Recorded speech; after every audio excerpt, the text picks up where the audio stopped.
Now the question is what the organization does. Agriculture organization produce and process food. Okay. Um, Manufacturing organization, what does it does? Manufacturing organization acquire raw material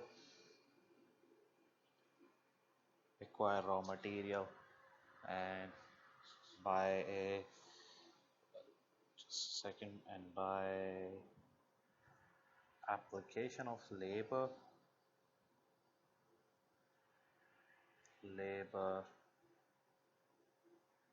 and technology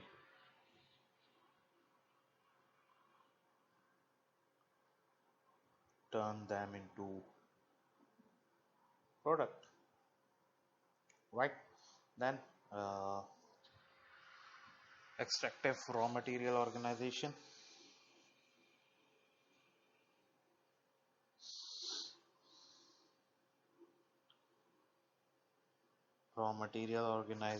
what does that does? Extract and refine raw material.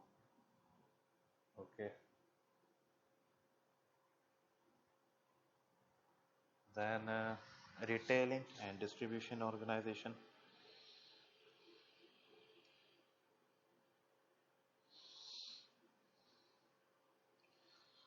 Well, retailing and distribution organization deliver goods to the end consumer.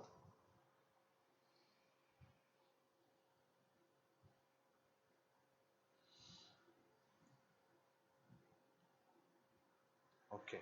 Then intellectual production organization um, produce intellectual property, for example, software, publishing firms, music, etc. Right? Then we have service industries. Service industries do provide, um, it does include retailing, it includes distribution,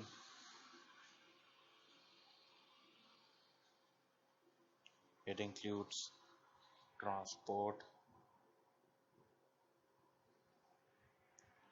banking, various business services such as consultancy,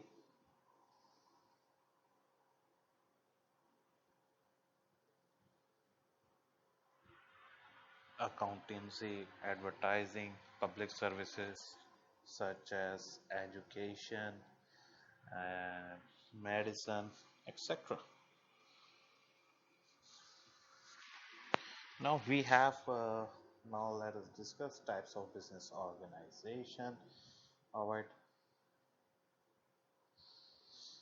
types of business organization here, and we have two types of business organizations actually. One is profit oriented organization,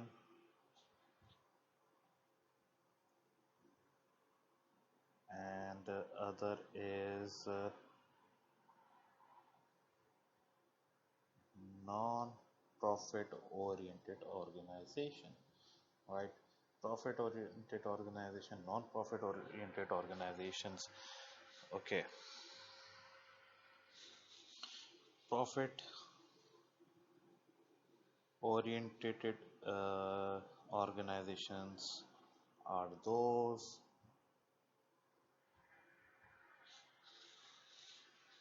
to make products or provide services,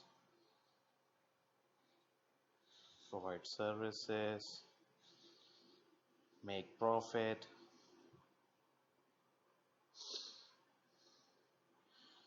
do distribute profit among owners and reinvest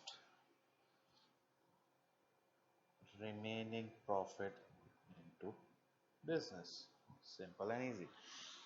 Non-profit oriented organizations, well, they are mostly public beneficiaries, right? Public beneficiaries, they are to provide uh, services to the public, right? Like charity organizations, or also they do make products as well. They do make products, they do provide services, they do make profit as well, right? But now what's the difference? The innocent question is, then what's the difference? So the difference is they reinvest profit in business, all right? They do not distribute, the not-for-profit organizations do not distribute profits among the owners, but they reinvest into the business to run it further, all right?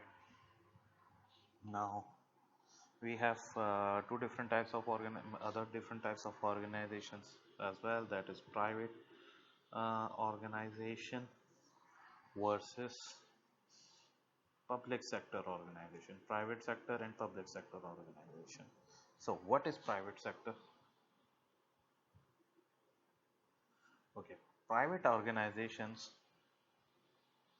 are owned by individuals, owners, the share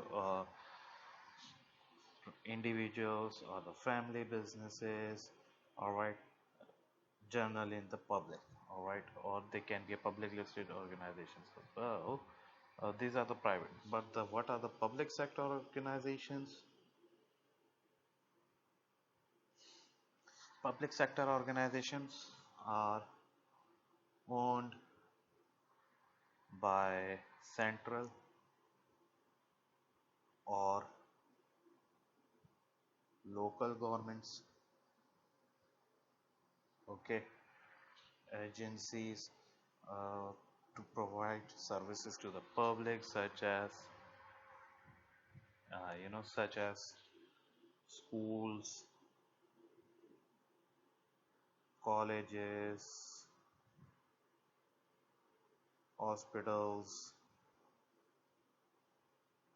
public transport, etc.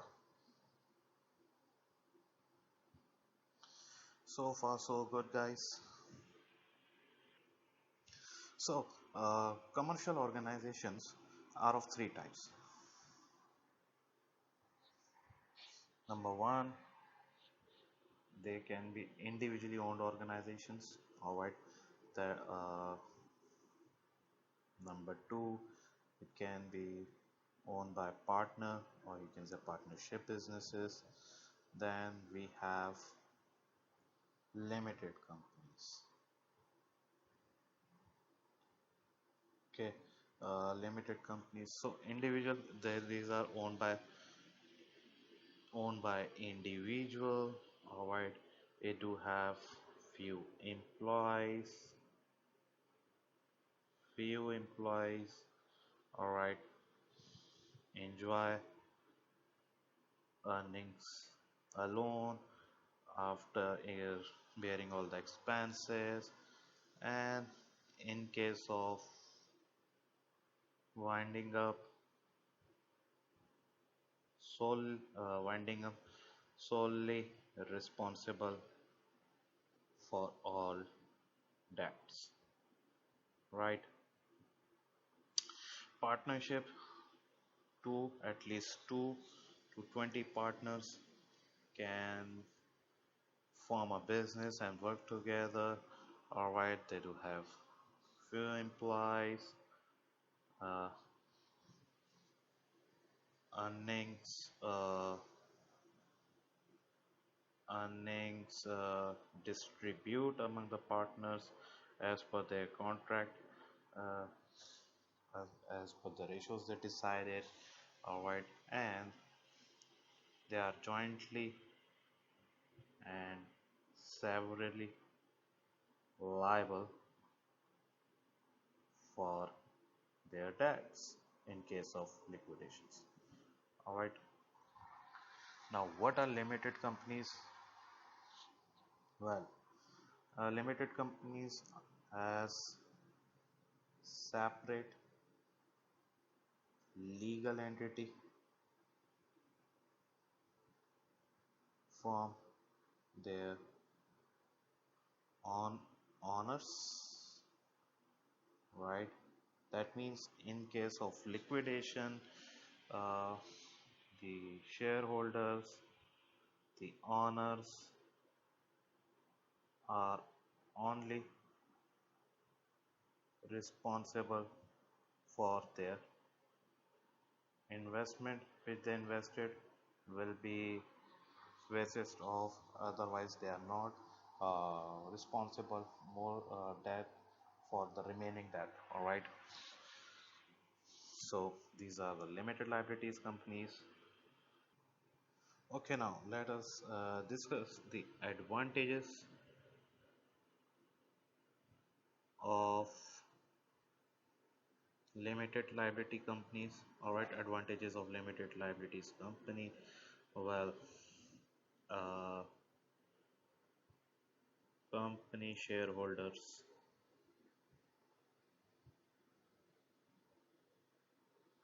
will have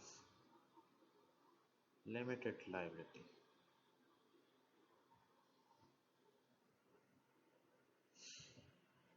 They will get easy finance. They can raise issue shares and get the finance. They can get finance easily compared to individual companies or the partnership businesses, right?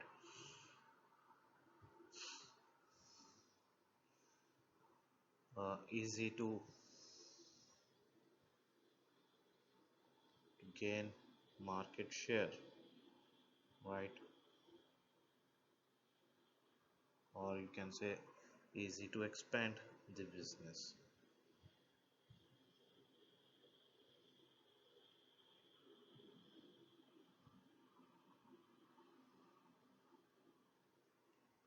Number five, the risk is reduced. Right now, the risk is reduced.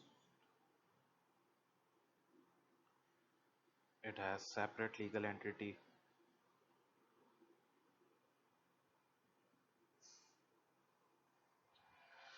Uh, no restriction of size, on size, no restriction on size. So these are the advantages.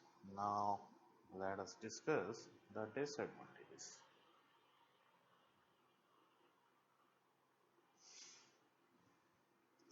The disadvantages is,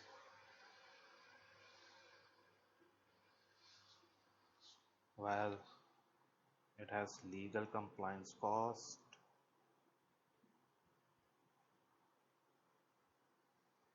Number two, shareholder have little practical power. All right, as shareholders cannot participate into the daily business. All right, they can uh, just connect to the business via financial statement which is published on annual basis. They cannot come and look at the business anytime, right? So these are the advantages and disadvantages of no limited liabilities companies, and in the next video we'll discuss the further topics of this chapter.